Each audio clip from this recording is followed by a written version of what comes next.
Hey guys, Jay. Welcome back to the channel. Well guys, the day has finally arrived. November 23rd, 2021 marks the day that Masters of the Universe Revelations Part 2 was aired on Netflix. Now, I have to say that this is going to be a spoiler-free review. I am only going to react to my actual review of Episode 1 for today. The reality is that this series has been very polarizing, and a lot of people, for better or for worse, seem to be judging the series based on, well, what they hear in the media, as well as a whole bunch of different, I guess I'm going to call it social media wars that have happened. A, during the lead-up of the first series, B, during the, the airing of the first series, the first part, sorry, and, yeah, the eventual fallout and basically what ended up happening. Now, me personally, I really did enjoy Part 1, and I was looking forward to seeing Part 2. And so far, my first reaction is that I'm really, really enjoying it. The fears that a lot of people had from the first episodes that aired earlier in the year seem to have pretty much been dispelled. Now, we already figured that out from the first viewing of the actual trailer that was aired only about, I think, 3 or 4 weeks ago, the teaser trailer itself, and it showcased quite a few things. Now, mind you, there are a lot of what I would call reveals that happened in that trailer, which I do have to say, if they had actually left those to, a true shock reveal, it would have really had a little bit more impact in a lot of ways. But there were a lot of things that happened in this episode that really gave you pause. The first part of the episode was really exciting. I really did enjoy, finding out what Skeletor had done, how he was utilizing the power, and we actually get a glimpse into, some of the Sorceress's past, as well as, Man-at-Arms, Duncan. Their relationship is a little bit more fleshed out, and we get to see a little bit more about what Teela was actually again, as I iterated before, her destiny starts to peek through, if you will. The overall episode was very, for the most part, the first half of the episode was much more story driven. Skeletor reveals how it was that he survived, that entire time inside of Evil-lyn's orb, his overall machinations, and what it is that he has planned for the future. And he also reveals that he has control of more power than he would have ever imagined. I'm not going to get too far. I'm not going to get too bogged up in the details, mainly because I don't want to do any spoilers, as I said. But we do find out a little bit more about the conclusion for what is about to happen. We do find out, and I don't think this is much of a spoiler again, because the trailer pretty much revealed quite a bit. We find out that Adam has indeed survived, and that Teela is able to heal him. Again, not going to get too much into how that happens, but let's just say that there is a few moments of true shock, and in a lot of ways, somewhat horror. And I do have to say that this part, more so than others, really showcases the adult nature of this show. There's a lot of things that are happening in this particular episode that really sort of tug at your heartstrings in a lot of ways. We get to see some very familiar characters who in a lot of ways are beloved characters from the Master Universe series, and yeah, we find out what's in store for them. The climax of the episode really pretty much happens at the end, and again, not that there are too many spoilers on this, but it really was a moment which was kind of done a disservice by showcasing it inside of the trailer. I do have to say, I believe that the trailer, it's pretty clear right now that the original trailer that was aired a number of weeks ago, it was done in response to a lot of the criticisms that have come out of the original first part of the show. And I feel that that's unfortunate. As I've said multiple times, you really should give the series a chance. I'm thoroughly enjoying what I'm seeing. And for the people who have been, coming on the channel and watching those the trailer reviews, the first episode review that I did, it seems that everyone is caught up in a certain point that was brought up by certain individuals in the social media sphere, and really it's unfortunate because a lot of the comments that I'm getting, it's pretty evident to me that people who are commenting on the videos are not actually watching the series. And they even say so straight out that they are not going to give the series any chances. They're not even going to watch it. And you know what? That is a disservice to you. It's a disservice to the whole Master Universe Revelations.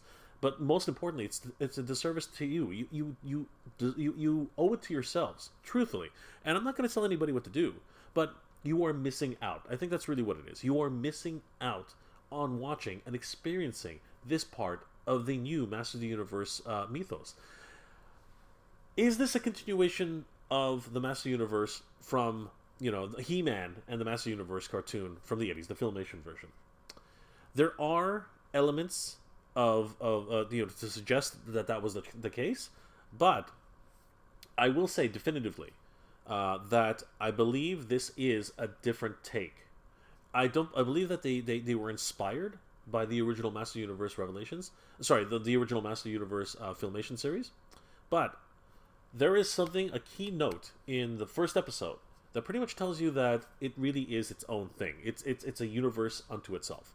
Because there's a reveal right literally. I don't think I'm spoiling this. There's a reveal right at the beginning of the episode that pretty much tells you that no, this is not the Filmation universe. This is something completely different.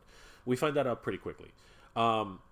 It has to do with Man-at-Arms. I'll put it that way. It centralizes around Man-at-Arms and his relationship with Teela. That particular part there, it really does flesh out the idea that this is definitely not the Filmation series, 100%. It also does pretty much solidify that a bit of Teela's destiny. And you know what? There's a lot in the trailer that was released, which, as I said, it's a bit of a disservice. Honestly, I really do believe that it was. I think Kevin Smith and the team that are producing the show, their hands have been forced to actually show more than they wanted to.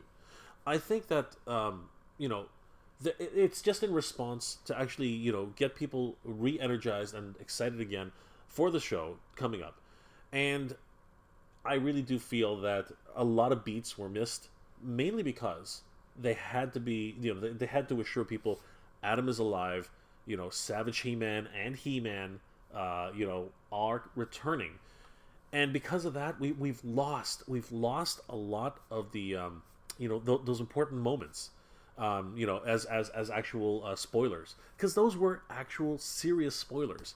I knew this going in when I actually watched the trailer, but now more so, it really is evident that, what, we missed out. We really did truly miss out. Because as I was watching, the first episode, I saw the approach. I knew what was happening. They were in the palace, and I could see the exact moment that was coming in the trailer. And I'm like, oh, that's too bad. That is really, really too bad. This would have been a huge, wonderful reveal, an amazing shock, and an incredible moment that, was just spoiled, really. But does it detract from the overall episode? No. It was still a wonderful episode. I really did enjoy the conclusion of episode 1. And, of course, all the reveals, the revelations that happened in the first episode. I am really looking forward to the rest of the series. I just wanted to come on right now and share my thoughts with you. I just watched it literally not even 10 minutes ago, and I had to gather my thoughts a little bit and really come to terms with what I actually saw. I might do a full spoiler review, a spoiled version, an actual spoiler filled episode. We will have to see.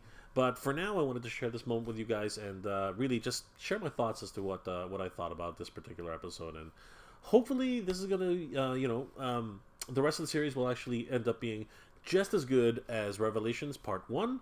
There are a lot of fears that characters are gonna be disappearing. And you know what? That's pretty evident in the first episode. the characters are dying. I don't think I have to go any more into any more speculation than that. Characters are literally dying, and will He-Man meet his fate at the end of this series? That's still to be determined. I haven't seen episodes. I haven't seen the rest of the episodes, but in terms of everything else, there is a looming threat, a looming idea that something might happen. There are real stakes involved in this series.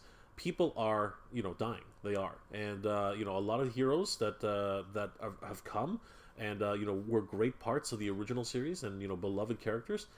Yeah, it seems like they're not immune to to being wiped out. Very similar to the way characters were wiped out in Transformers the movie. Well, guys, I really do hope that you give the Master of the Universe Revelations Part 2 a chance. But I put it to you now. Are you interested in watching Master of the Universe Revelations Part 2?